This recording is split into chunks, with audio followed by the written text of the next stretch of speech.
चांदी का टका सबसे पहले किसके द्वारा जारी किया गया था? तो इल्तुतमिश। निम्नलिखित में से किस व्यक्ति का मकबरा भारत के बाहर स्थित है? तो जहांगीर।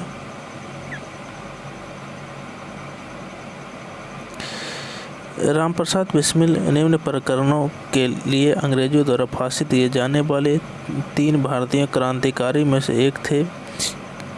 तो काकोरी षड्यंत्र प्रकरण में। मध्यकालीन भारत में बंदोबस्त प्रणाली और दहसाला प्रणाली को निम्नलिखित में से किसके द्वारा पेश की गई भूमि राजस्व प्रणाली के रूप में जाना जाता है? तो टोडरमल और अकबर को बंदोबस्त प्रणाली और दहसाला प्रणाली के पेश द्वारा भूमि प्रणाली के रूप में जाना जाता है। द्वितीय विश्व युद्ध कब हुआ था? तो 1939 से 45 के बीच द्वितीय विश्व युद्ध हुआ था। 2011 की जनगणना के अनुसार भारत का सबसे कम जनसंख्या वाला राज्य कौन सा है? तो सिक्किम 2011 की जनगणना के अनुसार सबसे कम जनसंख्या वाला राज्य है। भारत में ग्राम पंचायत से संबंधित निम्नलिखित में से कौन सा कथन गलत है? तो ग्राम पंचायत के कामकाज में राज्य सरकार की कोई भूमिका नहीं होती, ये गलत है। भारत में राजनीतिक दलों के सामने निम्नलिखित में से कौन सी चुनौती नहीं है? तो राजनीतिक दलों की भीड़भाड़ राजनीतिक दलों के सामने ये चुनौती नहीं है। क्षेत्रफल के अनुसार भारत का सबसे छोटा राज्य कौन सा है?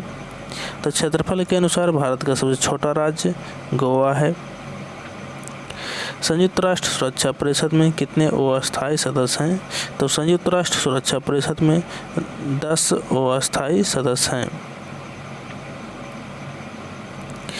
निम्नलिखित में से कौन सी नदी गंगा की सहायक नदी नहीं है?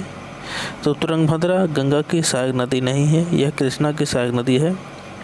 भारतीय संविधान में उल्लेखित निम्नलिखित में से कौन सा अधिकार प्रकृति में नियोजित नहीं है?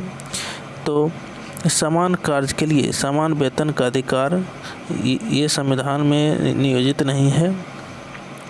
1919 के भारत सरकार अधिनियम की प्रमुख विशेषता निम्नलिखित में से कौन सी थी? तो इस अधिनियम द्वारा केंद्रीय विधानमंडल को अधिक शक्तियाँ प्रदान शक्तिशाली और अधिक प्रतिनिधित्व बनाया गया था। परमाणु हथियार के प्रसार को नियंत्रित करने के लिए वर्ष 1968 में किस समझौते पर हस्ताक्षर किया गया था? तो परमाणु और प्रसार संधि पर हस्ताक्षर किया गया था। भारत के संविधान के निम्नलिखित में से कौन सी अनुसूचित संघ और राज्यों के बीच शक्तियों और कार्यों के आवंटन से संबंधित है? तो 7वीं अनुसूची भारत में संघ और राज्यों के बीच शक्तियों के कार्यों से आवंटन से संबंधित है। सविनय अवज्ञा आंदोलन कार्यक्रम की घोषणा कब हुई थी? तो सविनय अवज्ञा आंदोलन के कार्यक्रम की घोषणा 12 मार्च 1930 को हुई थी। भारत में मुगल नियम के तहत आम लोगों के आर्थिक जीवन के बारे में निम्नलिखित में से कौन सा कथन गलत है? तो मुद्रा प्रणाली में वस्तुओं की विनिमय प्रणाली का स्थान लिया, यह बात गलत है। भारत में पहली पूर्ण जनगणना किस वर्ष हुई थी? तो भारत में पहली बार पूर्ण जनगणना 1881 में हुई थी, जबकि पहली जनगणना 1872 में हुई थी। पंचेश्वर बांध किस नदी के ऊपर है? तो पंचेश्वर बांध काली नदी के ऊपर है। किस अंतर्राष्ट्रीय युद्ध के दौरान रूसी क्रांति हुई? तो प्रथम विश्व युद्ध के दौरान रूसी क्रांति हुई थी।